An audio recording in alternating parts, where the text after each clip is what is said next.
This is Venice 76, and we have the pleasure to have with us Meryl Streep, Gary Oldman, and director Steven Soderbergh. They're here to talk about their latest film. It's called The Laundromat, and it is presented here in Venice in competition. Thank you so much for being here. Thank you so much. My first question would be to you, Ms. Streep. The film is based on a book about the Panama Papers. I think that the original title was Secrecy World, and then there's a subtitle. It's a very complex type of theme to tackle. And I would like to know, we would like to know, what type of approach did you have with this role, and also if reading the book has had any part in the construction of the role or not. Yeah, Is this it on? works. Okay. The role of the book in the construction of the movie is this department over here, and Scott B. Burns, who the screenwriter, with whom Stephen has worked a lot. The architecture of it was completely daunting, and I had no input, much as I would have liked to. But I loved the character.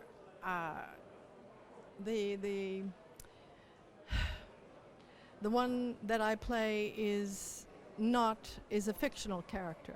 Of all the people that appear in the film, she's the most made up, I would say.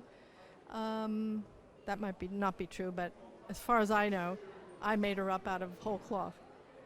But she is the most realistically sort of placed person in the film. And I loved being sort of the North Star of the film, the person who seeks the truth, because as entertaining as the film is, it really is trying to uncover something that's hidden from us, and it's fun and it's full of jokes, but it's a deadly serious film. Now you say yes. Well, Stephen, the final film is also completely accessible in spite of the complexity of the theme. And did you have any trepidation that it wouldn't turn out being so because of this complexity? And at what stage did you decide making it, let's say, a satirical comedy or a dark comedy, as you will? Well, Scott and I very early on decided that humor was the best vehicle to get some of these ideas across. And when Scott suggested that we take a sort of kaleidoscopic approach and globe hop to follow these stories, I felt we had the opportunity to keep the viewer engaged and entertained. I knew it was going to move quickly. I knew it would have a very poppy feel to it. And in fact, in multiple stages in the movie, the characters themselves, mostly Gary and Antonio, make jokes about how complicated all of these transactions are, and basically make the audience feel okay with being completely confused by what's going on. But it was challenging because there are so many stories to choose from. I was telling Meryl today, Jake Bernstein made a document in which he took 30 countries and outlined stories from those countries that we might be interested in, and we picked from that list. But you could make this movie every year for 15 years and never run out of stories. I don't know if that appeals to you at all. I'm in for that. Okay, Yeah. good. I've got a job for life now. On the dole. Yeah. I think in a certain sense you might say that this is a political movie, because even though it's fun, even though it's, you know, light in a certain sense, but it tackles head on the sense of being played upon by the powers that be, of, like, you know, being taken for a ride. And this feeling, I think, lies at the basis of contemporary political climate. What do you have to say? Something about this, because it is something relevant. You know, you don't trust anybody. You can't even trust what the president says nowadays. So I think that this is present in the film. Would you agree? Yeah, I mean, corruption is so widespread, and the result is that governments are supported, because the wealthy are extracting value and taking it away. The governments end up being supported by the people who can at least afford to support the government. So now they have all the pressure on them, and then they're looking at the result of what their politicians are doing, and they don't understand what's happening. And so that was part of what we were trying to do, is this is how this extraction takes place.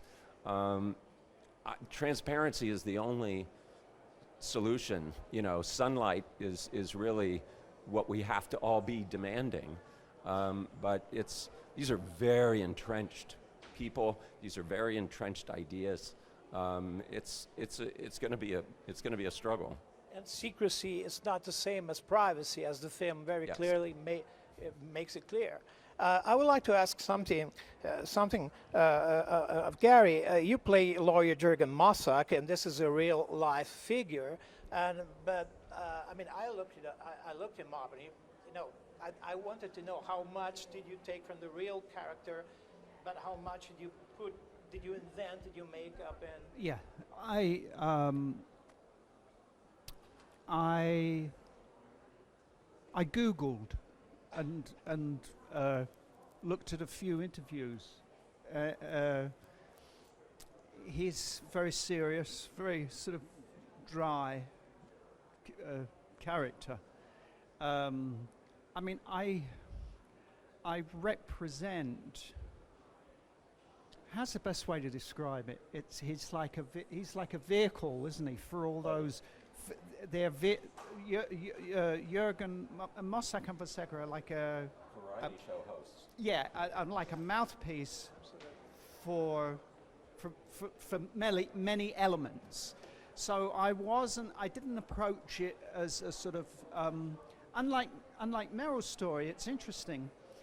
Meryl plays a made-up character, but is the most realistic representation of the showing in the film, and yet I play someone who is alive, still living, which is more heightened.